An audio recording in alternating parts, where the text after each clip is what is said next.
शहरापासून अगदी थोड्याशा अंतरावर म्हणजे जवळच्या एका खेडेगावामध्ये कमला नावाची एक महिला राहत होती.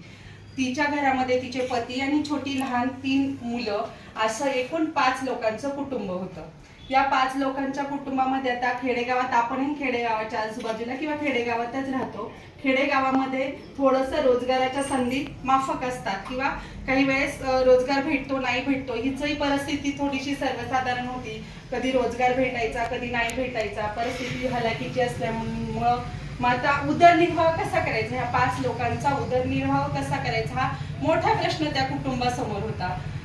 या अनुषंगानं मग त्या तिच्या पतीच्या मित्रांनी काय केलं की त्यांना सल्ला दिला की आपल्याकडं गावाकडे जर हे रोजगाराच्या संधी उपलब्ध होत नाहीये, आपल्याला त्या प्रमाणात इन्कम भेटत नाहीये की आपण आपलं घर एक उत्तम प्रकारे चालवू शकतो, असं जर आपल्याला इथं उत्पन्न मिळत नाहीये तर आपण शहरात जाऊन पैसे कमवण्याचा विचार करूया.